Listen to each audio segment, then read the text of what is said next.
Well, good morning, everyone. It's great to see you out here for the Decatur Book Festival. So our panelists today for the mystery are Samantha Jayne Allen. Sam is a Tony Hillerman Prize recipient. She has an MFA in fiction from Texas State University. Her writing has been published in Ellery Queen's Mystery Magazine, The Common, and Electric Literature. Raised in small towns in Texas and California, she now lives with her husband in Atlanta, and her new book is Pater Road, which I have here. I'll show that. And then Vanessa Riley is an award-winning author of historical romance, mystery, and fiction, featuring realistic multicultural communities and powerful persons of color. To fuel her interest in the Regency and early Victorian eras, she made time for attending Renaissance fairs and consuming period novels and films while obtaining her PhD in mechanical engineering and a master's in industrial engineering and engineering management from Stanford, as well as a BS and MS in mechanical engineering from Penn State. Her new book is Murder in Westminster. Jillian Medoff is the author of the national bestseller I Couldn't Love You More and the novels This Could Hurt, Good Girls Gone Bad, and Hunger Point. A former fellow at McDowell, Blue Mountain Center, VCCA, and Fundación, I cannot pronounce that, Paraiso? Yeah, that. Very good. She has an MFA from NYU. In addition to writing fiction, Jillian has a long career in management consulting. She is currently a senior consultant at the Siegel Group, and her new book is When We Were Bright and Beautiful. So please welcome our panelists today.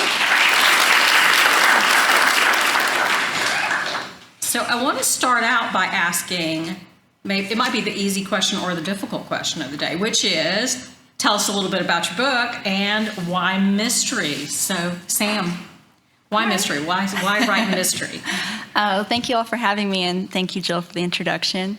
I wanted to write mystery because I enjoy reading mysteries.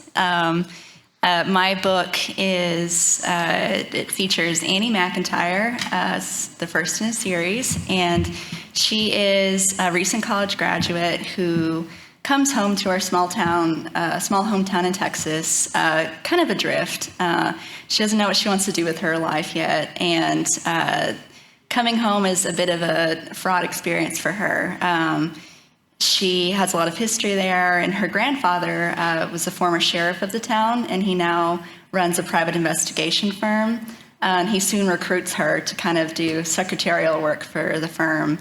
But when one of her former coworkers at the cafe in town goes missing, she starts to search for her and also kind of has a coming-of-age journey as she and her grandfather team up to find the missing waitress. I love reading mysteries, and so when I set off to write my first book, I knew that I wanted to get into the PI subgenre of mystery. That's one of my favorites, and I wanted to write something a little bit different in that she's not already a PI. She's learning how to become one. And so that was a fun journey for me, too, to think about how do you get into this and how do you learn on the job. Vanessa? I think that latent desire to kill people spurs every good mystery writer. And be able to get away with it without going to jail. I think that's a really good thing. No, seriously, I love mysteries. Everything from Sherlock Holmes, the gritty ones where you're walking the streets, to something like Easy Rollins by Walter Mosley. But there's a gap or a space. I look at I write between 1750 to 1830s, and to me that's the most exciting time frame. Everybody in the world wants freedom. Everybody's reacting to it differently. So whether you're in the Americans wanting their revolution, or Haiti wanting their revolution, or French wanting their revolution, or even within the Catholic faith, you want your revolution within your revolution of the different species.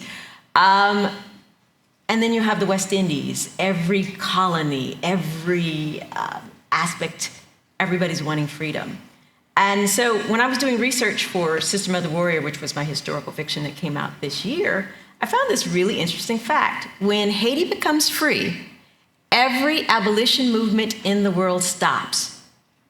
So your Wilberforce, your Elijah Macaulay, your Thomas Clarkson, the fathers of the abolition movement, everywhere don't know what to do. It's kind of like, well, it was good with y'all being free, but now y'all want to run stuff? I don't know about that.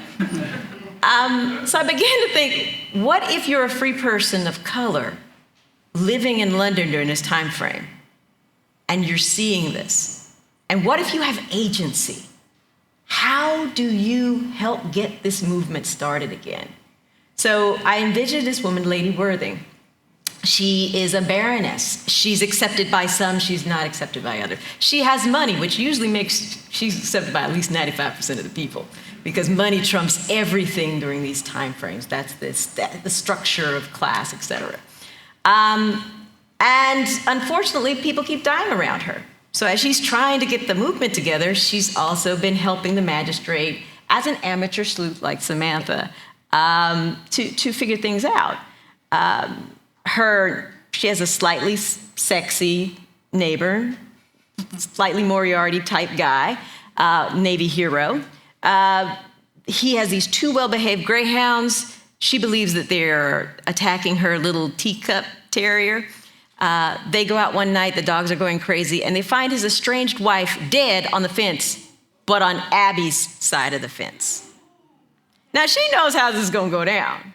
So she has to work with the man who she thinks killed his wife in order to figure out who really did it. So that's Murder in Westminster. Jillian? So speaking of class and money, I have written family dramas for most of my career, and this is my 5th book. And I was really looking for a project that took a family drama and there's a crime that started the whole system. So the story starts with a 23-year-old girl getting a call from her brother, and he says, oh, something awful happened to Billy, who is their younger brother. And it turns out that Billy has been arrested for raping his former girlfriend. And so the book kicks off with this, it's a very unpolitical way of looking at a family, because you're looking at the accused rapist's point of view, and his sister tells the story of going through the legal system from arraignment through the trial. And she's telling you the story of her brother's crime. But what you find as you go through, the first 100 pages, there's a reveal. Then the second 100 pages, there's another reveal. And so by the end of the book, you realize she's actually told you the story of a second crime, and she's the victim. And so I was really interested in what happens with me in writing books is I look for projects that will span a long period of time, meaning it takes me between 5 and 7 years to write a book because I have a regular job. And so this one started out, the central crime was actually kidnapping. And it's set in a luxury building in New York City. And I wanted to do an upstairs, downstairs set in a luxury building. And it ended up, I ended up changing the crime from kidnapping to sexual assault. And the book is, in and of itself, the story of this crime, but it's also the story of what happens when a family unravels in the face of information that was implicit within the family that was never acknowledged, that becomes explicit and acknowledged by the end of the book. So it's the kind of novel that it starts out one way, and then by the time you finish, you realize you're reading an entirely different book than the one you started. So one thing that I think that they are talking about a little bit, but I want to explore some more is the main characters' willingness to get involved in solving the crime. So they are involved in the story for sure, but how their willingness or reluctance to dig in there and how that changes them and their relationships over time. So Sam. Sure. Annie is my main character, and she's both compelled and also a little bit hesitant to get involved in the search for her missing coworker at the Cafe Victoria, because she went missing after a bonfire, like a kind of a rowdy party with a bunch of people they went to high school with, and where Victoria was drunk, and they kind of dismissed her. And Annie has a personal experience where she, this comes pretty early, but she was assaulted at a party when she was in high school. And so there's some resonances there that she sees right off the bat between her and the missing woman. And so she's having to kind of dig back into her own experiences that she would rather forget by delving into this case. And so her coming into an acceptance of what happened to her and taking back agency is kind of the through line of the book. I think that another reason why writing mysteries kind of appeals and why I like reading them too is because unlike in real life where you don't always have control over everything, there's this real sense of almost, like retaking of agency. When something bad happens in a mystery, you get to solve the case and bring to justice the bad people at the end. And so it was important to me. Not everything is tied up so neatly at the end of the book, but for Annie as a character to have this journey of thinking about the lack of consent and lack of control in life and how to take back agency as a young woman when people don't always believe you. Vanessa? Speaking, agency is a very big thing. When you look particularly, my book, Murder in Westminster, starts in 1806. Women, regardless of your race, don't have a lot of power. It's a very patriarchal system. Abigail Carrington Monroe, I just love that name, Lady Worthing, she's in a marriage of convenience. Her husband is away. So she has means, but the protection that you would normally have from your husband is not there. So when she goes places, she has to represent herself. She has to find herself. And because she's smart, she has a real nice group of friends, which you're going to get to meet in the book. She's been put into positions where she is trying to right wrongs. And so solving problems for the magistrate has been something that she's doing. But now this is a murder. She hadn't solved the murder. She kept people from being hung at the gallows by finding information. That might be why she's married to a baron, but that's another point. But that search for what can you do, and then how everybody, if you fail, everybody's going to be looking at you. Now you're no longer the exception to the rule. You become the standard. So if you fail publicly, you know that people are going to use your failure to harm the movement of abolition and whatnot. So she's got a lot of pressure on her, and she's still trying to figure her way.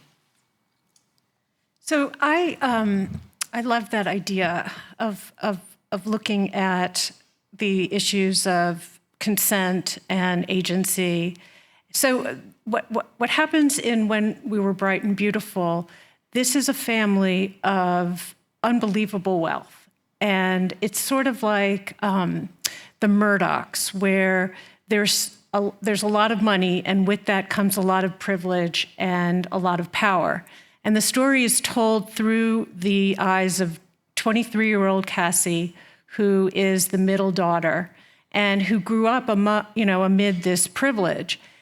And I was really interested in looking at the paradox of money and how, on one hand, it enables this family to do and live any way they want. But Cassie's take is more that the family money is a trap, and that she's sort of in this cage that she wants to get out of, but she doesn't know how. And the mystery at the heart is not just whether or not her brother committed this crime, but also about what loyalties she has to him and the family, and whether or not they're going to let her go and live on her own. So one of the things I was saying when I started is that I write family dramas. And when my editor and I started talking about the marketing for the book, I said, oh, well, we could call it, a psychological thriller. And she said, no, it's a family drama. And I said, well, what about a crime thriller? And she says, no. And I said, what about a courtroom drama? And she says, no. So it is about a family, but I think within every family, there are spoken and unspoken rules about how you care for your parents and you care for your brothers and the kinds of responsibilities you carry. So on one hand, there is the crime backdrop, and you do see the brother go through the legal machinations of having to defend himself. But it's also an interior story of Cassie coming of age and learning how that maybe all the things that she used to believe about her family and about herself aren't necessarily true. So you have an unreliable narrator who doesn't necessarily know she's unreliable. And it's coming to terms with what it means to understand things about yourself and your family that you might not want to know. So switching gears a little bit, I think one of the things that is so compelling about mystery is the sense of place that is where the story is written, the environment that the people are in. So Samantha, Texas, I can taste the dust when I'm reading this book. Tell us about the setting. Oh, thank you. I guess there's a saying, write what you know. No, my family's from Texas, and I grew up in Texas and a small town, then also in California in a small town. That's where I went through high school. And so I intentionally made the town in Texas that I wrote about fictional, so I could take some liberties with different things. Yeah, I think I drew a lot from my own experiences in these places. I wanted to write about small town Texas, I think, because in a way, a lot of writing for me is accessing memory, and it's just some place that I want to be in my imagination. It's a place that I miss, and I'm thinking about people and sensations and stuff that bring me. Even though this is a mystery, it brings me joy to think about.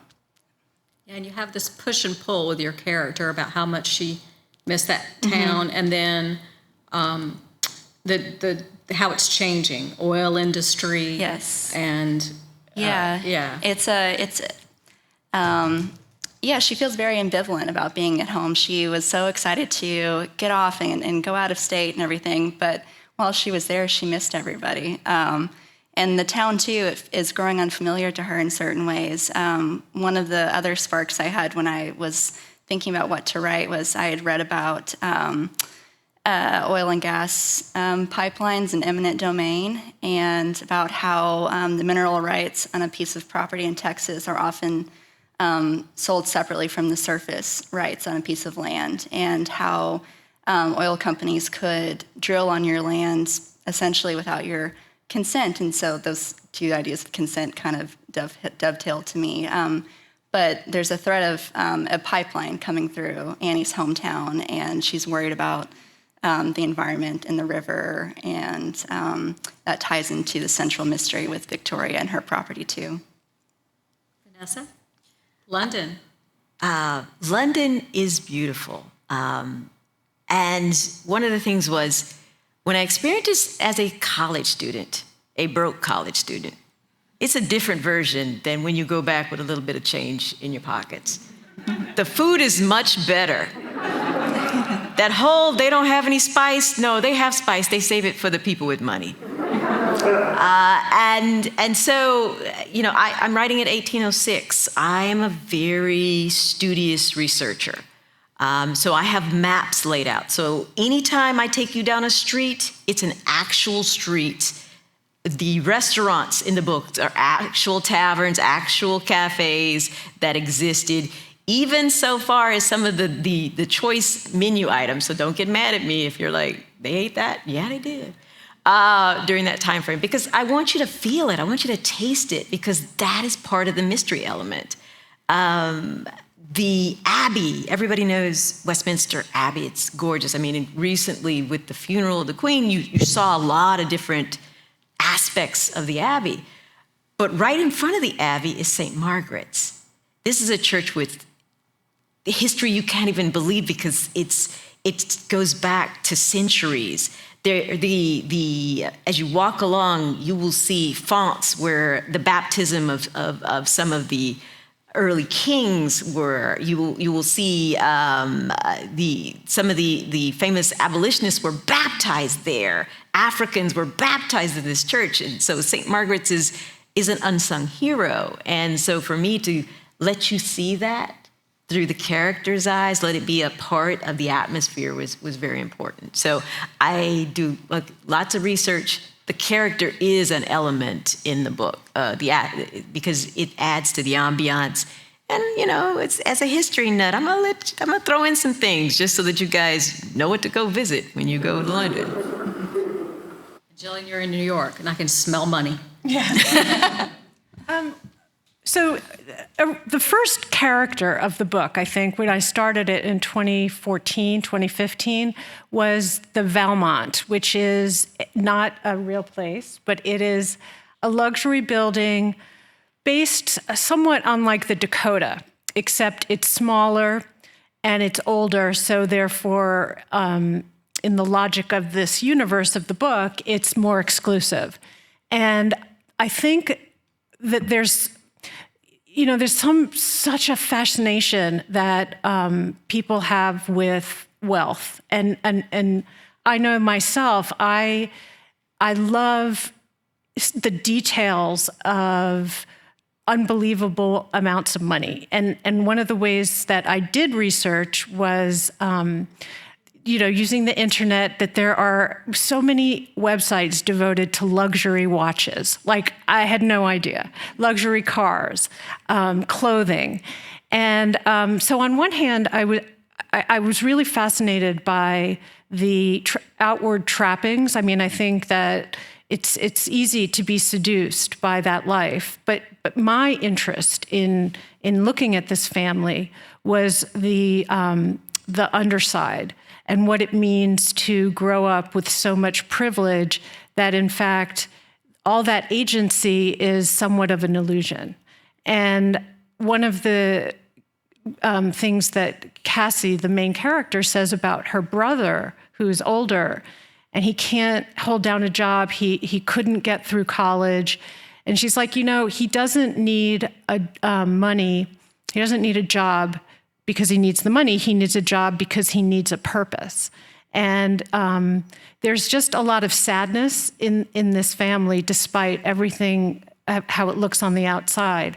But New York is the perfect setting, I think, for that kind of dichotomy, because on one hand, you have very wealthy people living only short blocks away from the very poor.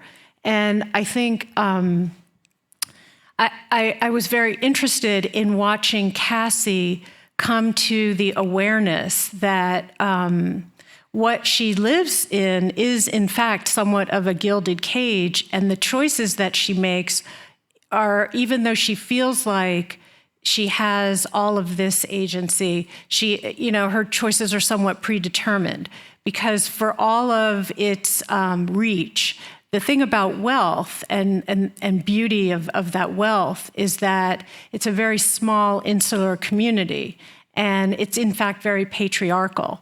And so I was very interested in capturing that in this book and then overturning it so you see what it's like. So in exploring these worlds that these people live in and these settings, what was one of the most unexpected things that you found in your research? Maybe it was even something that you didn't include in the book. Anybody who can think of something, pipe in something unexpected that you found. I guess I think, I said earlier that reading an article about, it sounds kind of random, about the reading about the mineral rights separation was kind of something that I was like, that just seemed interesting to me. I didn't know how I was going to necessarily work it into the book right at first. But I think just, and then I drew a little bit from, I used to live kind of close to San Marcos, and the San Marcos River, there was going to be a natural gas pipeline, or I think it's actually still in litigation that might go through, but because there's an endangered salamander in the San Marcos River that is only in this river, it's an endangered species, and its habitat could potentially be threatened, and so that actually halted a pipeline, and I thought that was just interesting and cool to learn. Funeral practices in the 1806. We know Southern funerals, don't we? Right? Mm-hmm. You know the wakes and the food. You got to bring food and things like this. The wake wasn't actually done during the 1806 unless you were Scottish. So the Scots knew how to party. Once again, they're going to send the spirits off the right way. So of course, one of my characters has to have Scottish lineage because we need that funeral drama in the book. But the other main thing, which I didn't actually put, was that you would hire mourners to follow behind the casket because you wanted you wanted the grief, but the people themselves wouldn't want to be outwardly grieving because it was against, kind of the protocols of the times. You're rich, you're not supposed to look that consumed, but you want the fanfare. So you would go hire people.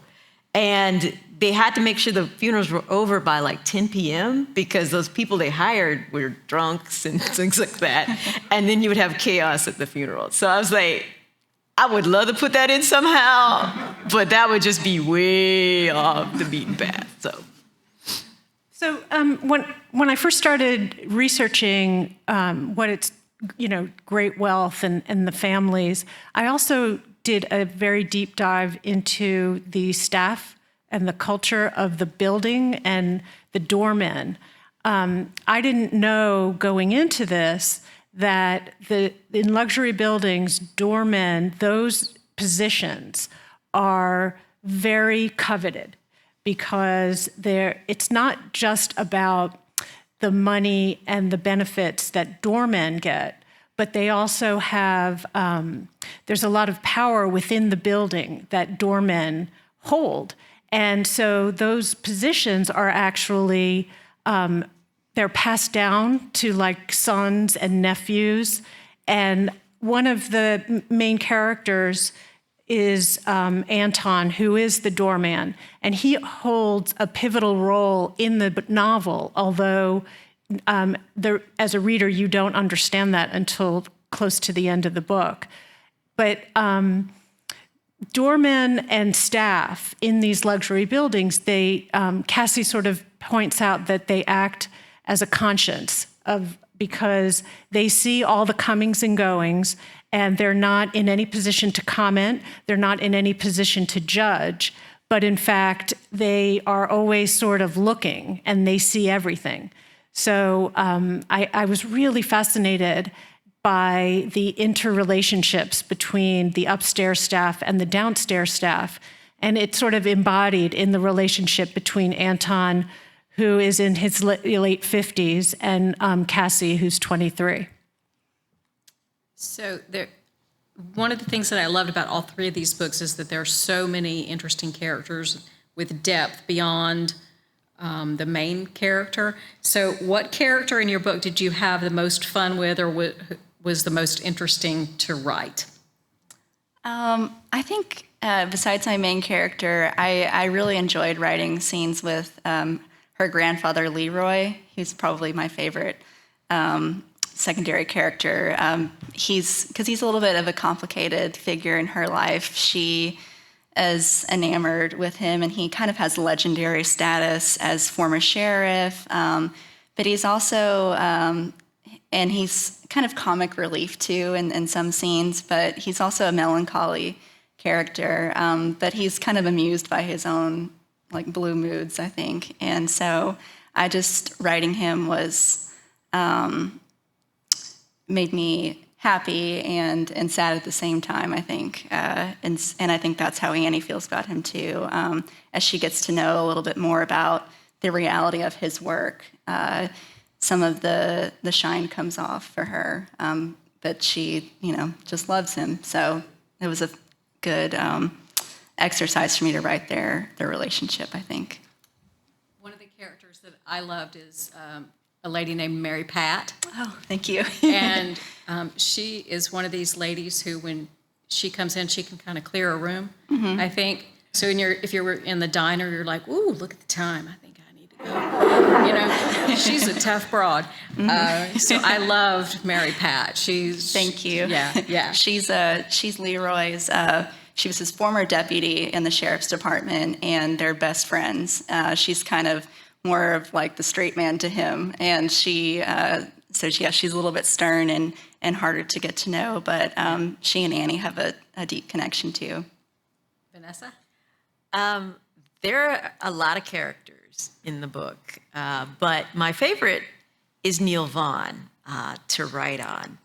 I had found some research, and I tell all my writers, this is before I knew, this is Vanessa's golden rule. If you ever find a piece of fascinating history, regardless whether it's a project you're working on it, kinko it, take screenshots, you will never find it again. I had found at one point that the Prince Regent, future King George IV, had a man about town who would get things done for him. And so that is Neil Vaughn. He's the man who gets things done. He's connected to the aristocracy. He understands where all the bodies are buried. All the bodies are buried. And he uses his power wisely. He's counsel to Abigail. But because he knows so much, you don't know whether he's telling you this for your own good or because he's trying to save you from something. You have all these questions in your mind. And Neil is Abigail's godfather. Get it? But Neil was a lot of fun. For me, I have to say it, the dogs. I'm sorry, it's the dogs because they are characters in this book. And you have the teacup terrier and the greyhounds, and they have a whole thing going on. And they are great. They are great. Okay, Jillian. So, as I said, I write family dramas, and here I had taken on a crime. So about 3 years into the book, I'm like, I have made a terrible mistake, and I need to find a whole other way about going through this book. And I knew I wanted to write a courtroom, I wanted to write a trial. I also knew I had no idea how to do it.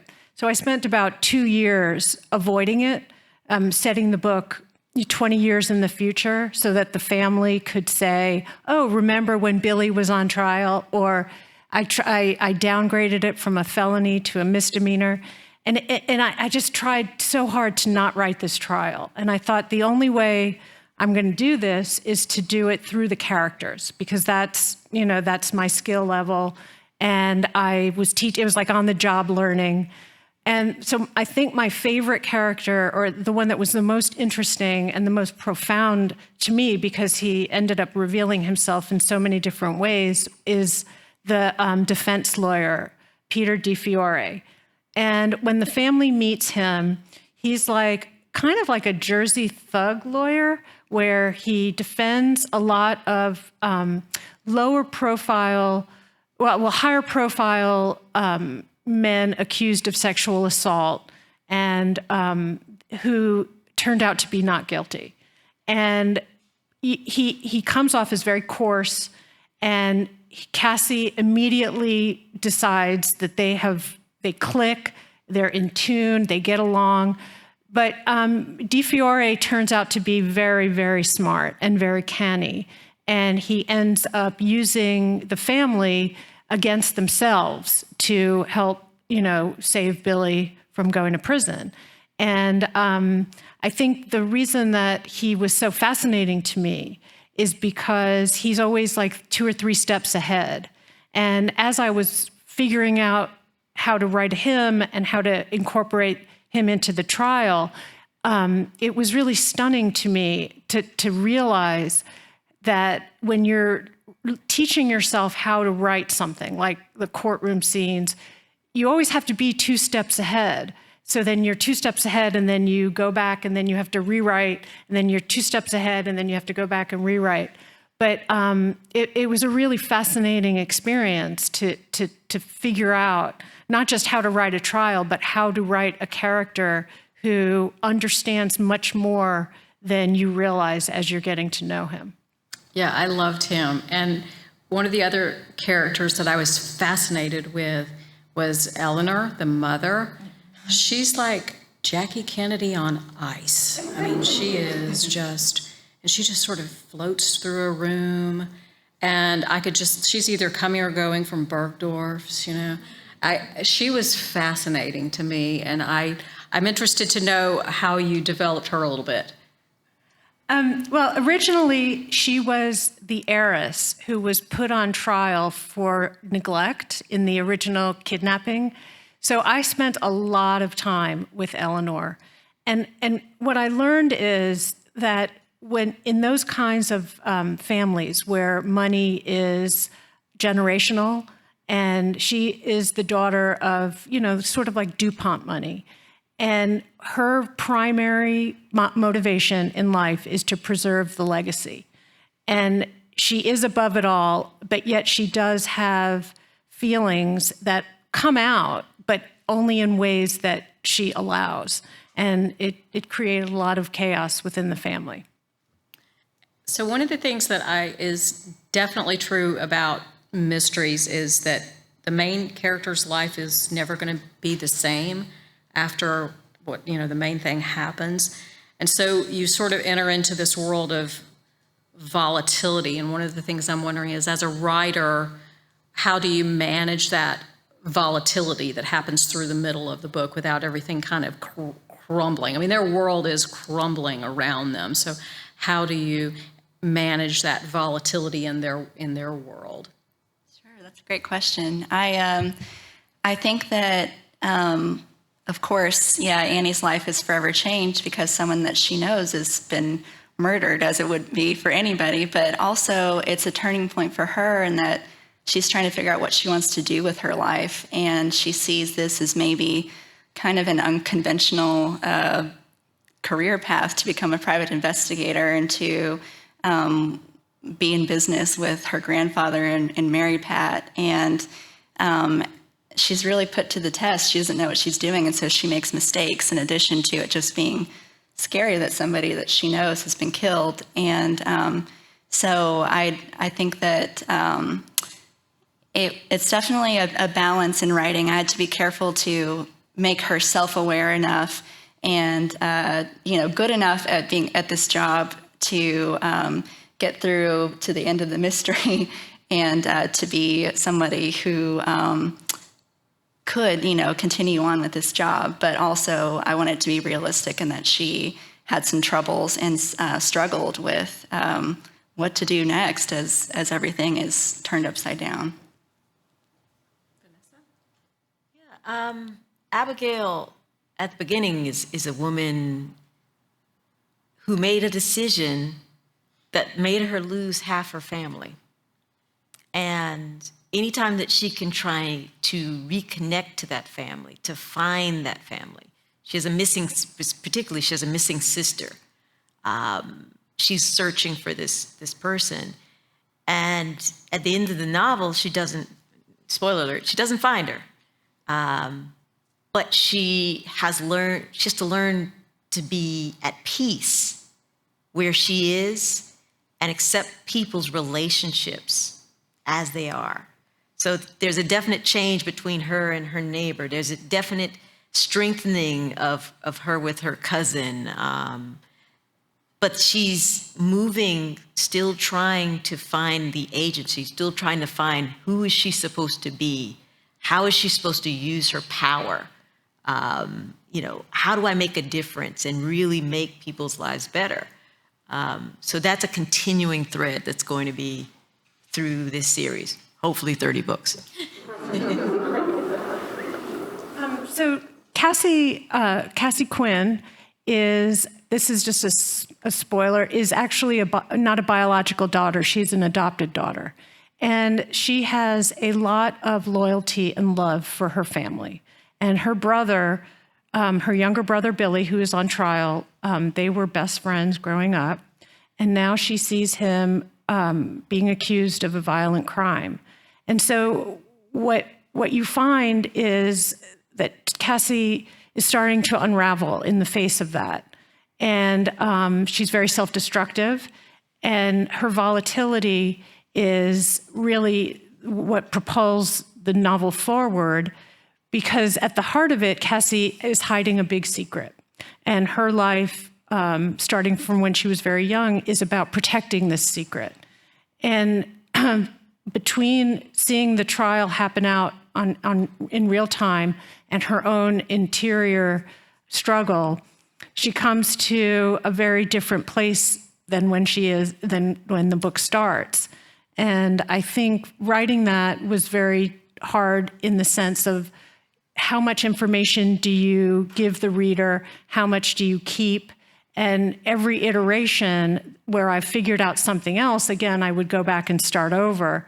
And I think it's ultimately so satisfying, both as a writer and then as a reader coming to figuring out what the whole of the story is. But it's a challenge.